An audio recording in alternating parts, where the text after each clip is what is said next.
The question on everybody's mind is what's happening with real estate prices, with home prices.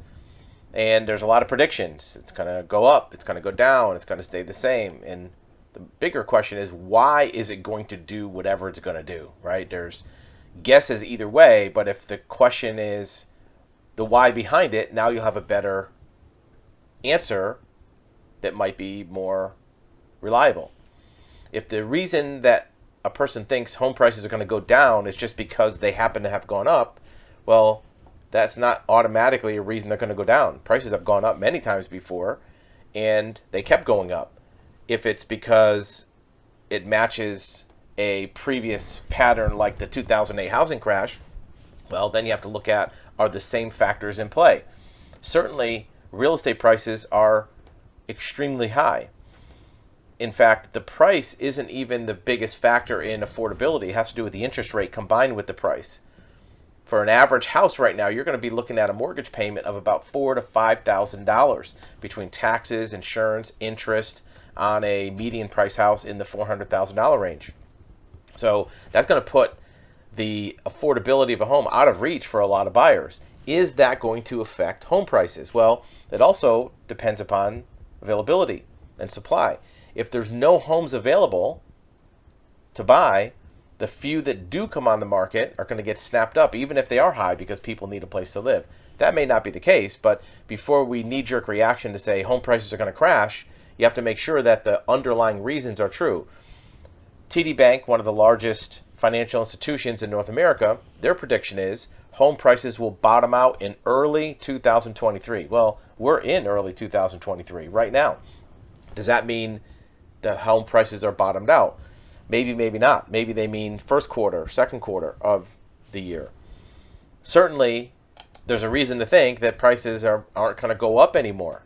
That's obvious. If they go up much more, nobody's going to be able to afford to buy them. But are there still enough buyers to absorb the inventory that's out there at the current price point? Going up more probably is not going to be any good, right? If you're a home seller, you're probably not going to be able to go up any higher on your price. But how far down do you have to go?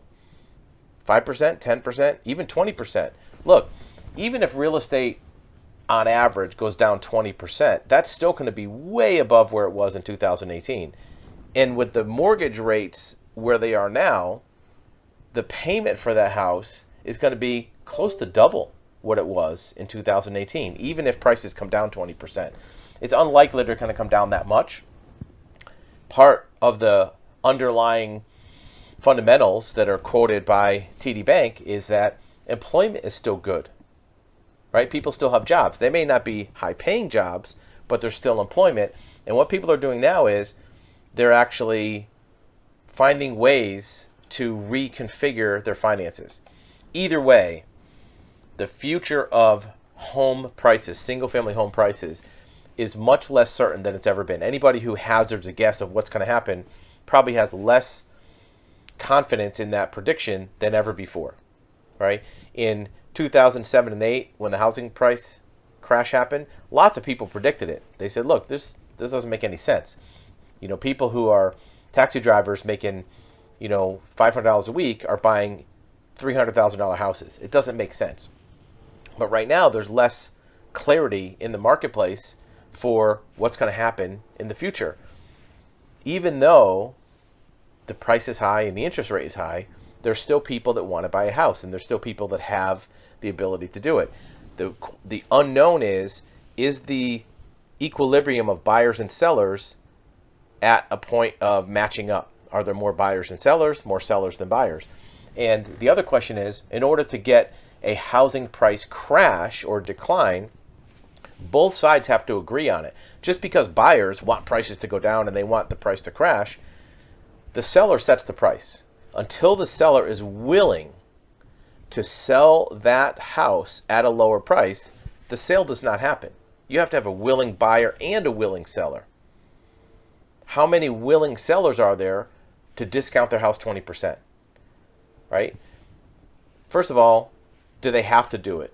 Well, most of the sellers have equity. They don't have a loan that's breathing down their neck that makes them can't afford the house. They have a 2% mortgage at a low price They could probably Airbnb it or rent it out and make their payment without having to give away the farm on price. In addition, there's no inventory coming on the market. Builders have shut down. New home builders are not building any homes. The inventory of people selling is up higher than it was a year ago, but it's not where it was 5 years ago. At the same time, there's still a 5 million home shortage in the U.S. of houses versus people that need houses. So that's putting a pressure on the market. Where does that all settle out? There's also not going to be a huge wave of foreclosures in the marketplace because there wasn't risky lending. So there's not a lot of people that are going to get foreclosed out of their house. There's a lot of tenants being evicted, but not people that are foreclosed on an owned home. So that's going to be another factor that affects the market. It may be a stalemate. That's what I think is going to happen, is that buyers aren't going to buy, sellers aren't going to sell, so no houses get sold. People are going to hunker down where they are, stay where they are. Certainly, there's people that have to move because of a job, or people that are forming a new household, right? They get married, have kids, and they have to buy a house. They may be stuck with a rental for a longer period of time because there's no new inventory coming on the market. Builders are not building.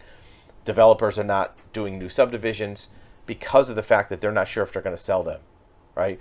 Another parallel to this, we're seeing even in the car market, dealers who are stuck with inventory that they bought up all these used cars at high prices. We've all read about it. Bring them to the auction to try to dump them. They're getting bids less than the what they have in it, and they're not selling them.